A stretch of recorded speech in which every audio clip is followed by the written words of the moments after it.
What's going on, everybody? It's your man Cleveland Terry, and today we're going to be talking about a product that is being released as we speak, the Soundswitch Control 1. Who is it for, and could it be for you? Let's talk about it.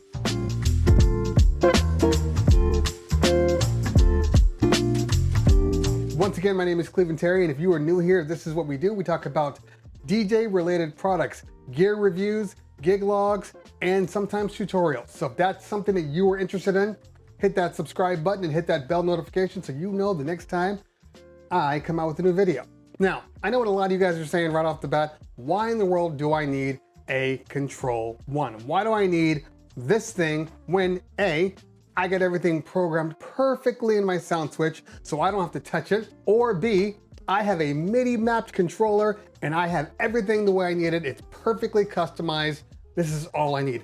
Why do I need this thing? And that is a very good question. I've been using Soundswitch since it first was released. When it first hit NAMM, I was one of the first ones to buy it. This is the original Soundswitch box. Works well, no bells and whistles. I didn't love it when I first got it. And I've said this before, it created too much work for what I was trying to do as a mobile DJ and a light show specialist, so to speak. I wanted a show that worked, that didn't require me to do everything. I wanted it to be more intuitive, and I just didn't get that with the first couple of versions of Soundswitch. Now, obviously, fast forward to 2.0, which was released over the last couple of months, and it is a night and day different program, and I've actually enjoyed using it. But when I've been using it, I've been going back and forth with the guys at InMusic, the guys at Soundswitch, and I love the integration to the Engine DJ software. That's perfect. It would be great. It'd be really great if you could do something where I didn't have to always go into the screen in order to make changes. Because if you're used to using Soundswitch with like Serato, well, Soundswitch will typically fall right behind Serato. So that requires a tab over to the other page. Now you're dealing with this page and Serato's covered up, or vice versa.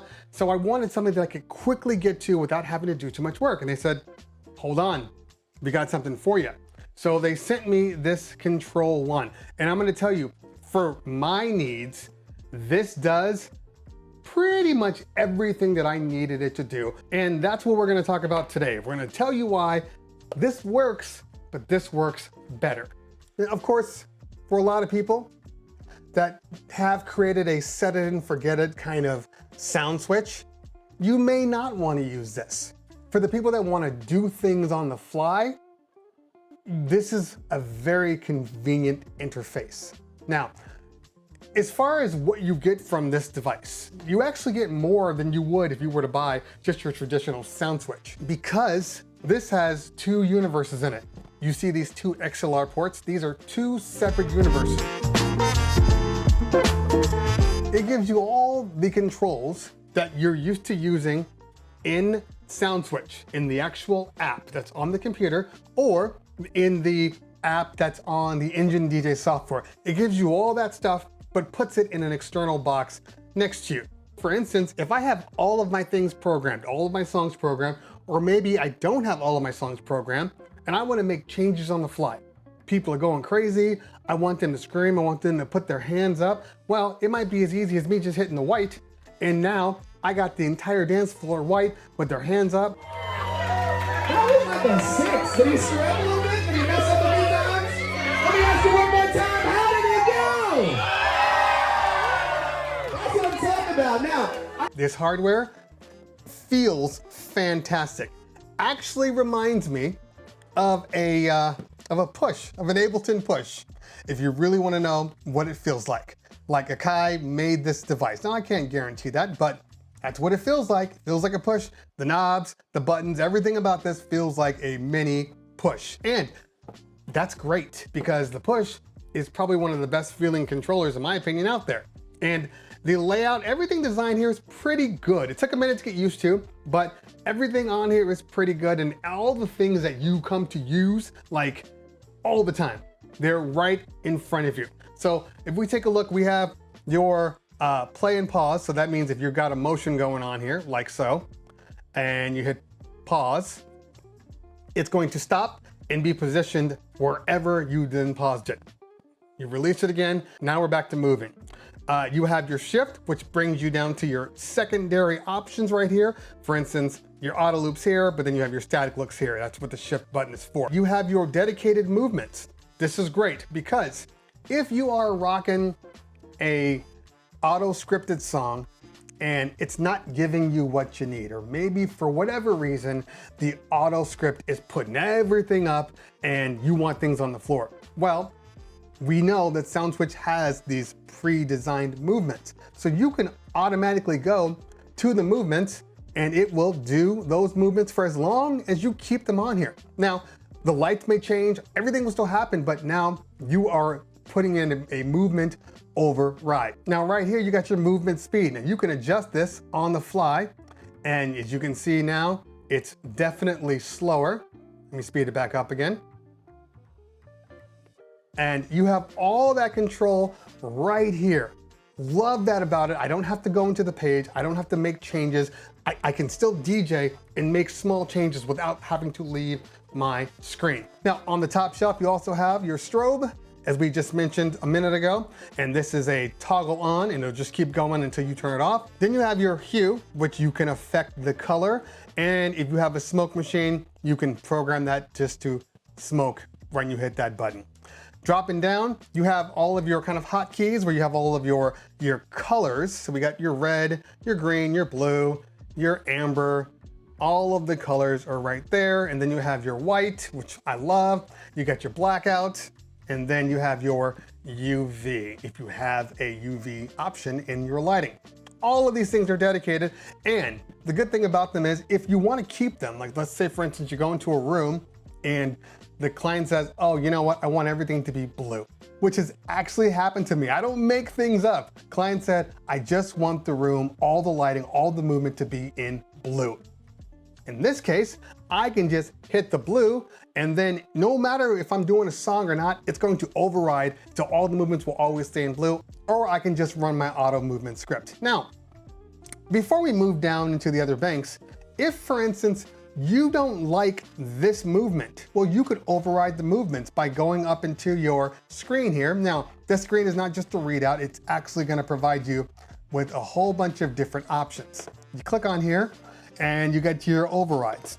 You get your overrides, you have position overrides. I can go to effects and change the movement. Right now I have this oval horizontal. I can go to circle and then run that one. And as you can see now, it's going in a circle. So a lot of different options here, but what I'm saying is I can do those right on the fly. Now to the bottom, you have all of your auto loops in the bank, just like in your Soundswitch software. You have a touch sensitive strip that will allow you to change the intensity. So when people say, it's too light, it's shining in my eyes, well, you can just make a quick adjustment. This is a very, very good controller. And it's not a very large controller. It sits right next to my actual DJ controller. Doesn't take up a lot of space. It's bus powered, which is very, very important. Also, if you are using the Engine DJ software, you plug this right into one of the available USB ports, and then you have full control over the Engine lighting software. One more feature that I really love about this, there is onboard storage. So you can export your lighting show straight into the Soundswitch.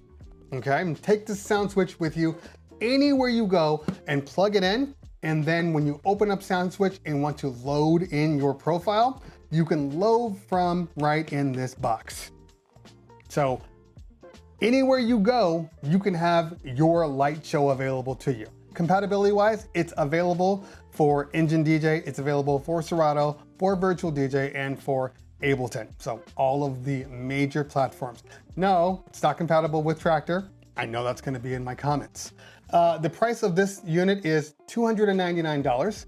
And obviously you would also need the monthly subscription to be able to use this, but this is just what most people have been asking for. Now, there are the opposite side of people who don't want to touch or move or manipulate anything. This is probably not for that person. Trust me, as a mobile DJ, you're gonna run into a situation where the client wants to speak and it's dark in the venue and they ask, can I get some lighting up here? And for whatever reason, you didn't program in a static look, that was all lights on. Well, with this, all I have to do is make sure my movements are off, turn on white, and now every light that I have is white. So he's able to do his speech, he's able to read his comments, whatever he wants to do, it's right there. I love that feature. I love the fact that I can just do a quick blackout. That's really, really cool. I love the fact that if I have to change my cue positions, well, I can do that with the controls right here. So no more mouse drags. All of my program positions are already listed in here. Just by holding the shift down, I can change my fixed position. There's just so many options right out of here, and I don't have to go into this window and make changes. Now, a couple of things I would like to see in an upgrade, and I don't mean an upgrade like upgrade the system, I just mean upgrade the firmware. I would love to be able to make some of these changes. For instance, in the override setting, in the positions, I'd love to be able to program where this is here, and then just kind of save it here. I would love to see that. That's probably the only thing that I think it's probably missing at this moment, but that's something I believe can be added in pretty easily. And it might actually already be here and I just haven't seen it yet. As I've said before, I've only been using this thing for the last couple of weeks now. And the most important part about it is it's easy to use.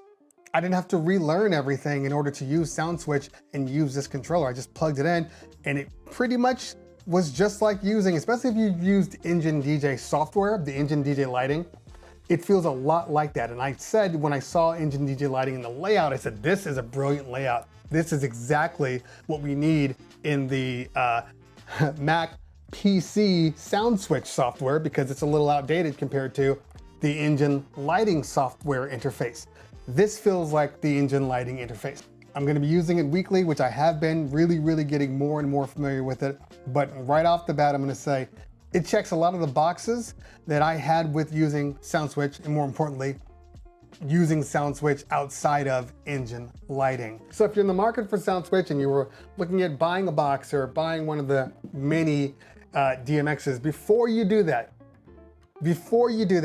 take a serious look at this guy, because as a mobile DJ, I think a lot of you guys are gonna appreciate this. Let me know in the comments below your thoughts on this. Is this something that you were interested in? Is this something that could replace maybe the MIDI controller that you've been using? And by the way, feedback, actual button feedback. Didn't mention that, but if you're using a MIDI controller, you're probably not getting that button feedback. It's giving me actual user data. If you are a diehard Soundswitch guy and you are a power user, I don't know, I think this might be a little bit of a no-brainer in my mind. Maybe I'm wrong. Throw it in the comments below if I am, but I will continue to use this and learn all the intricacies of Soundswitch, and it'll be a good time doing it. All right, guys, if you found this useful, hit that like button. If you found it really useful, hit that subscribe button. Make sure you follow me on the Instagrams and the Twitters. Make sure you get on my Discord, because that's where we're talking about all things Cleveland Terry. Guys, girls, always a pleasure. If I don't talk to you later, we'll talk soon. Peace.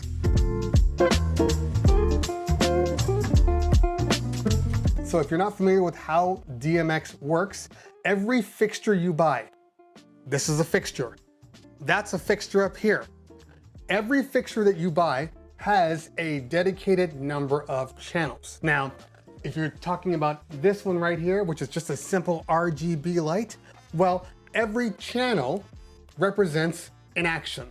So let's say the channel 1, when you move it up to 255 from 0, which is the max, it's red. Channel 2 is green, channel 3 is blue, channel 4 might be the dimmer, channel 5 might be the strobe, and channel 6 might be the fade. You understand what I'm saying. So, depending on the fixture, you have a set number of channels. In a DMX universe, you have 512 channels, which means that if you're dealing with a lot of lighting and a lot of intricate lighting, say for instance, this gig bar can have up to 35 channels, which means that if you have one of these and you have some moving heads, which can definitely get up in channels, and you got your up lighting, which can get up into different channels, well, it's gonna add up pretty quickly. So if you're dealing with a whole bunch of lighting, sometimes 512 is not enough for you. Now, for your average mobile DJ, 512 is plenty, in all honesty. But if you are doing light shows for clubs and, on the go and on the road with, major artists, well, 512 might not be enough, and then you're gonna need that second universe.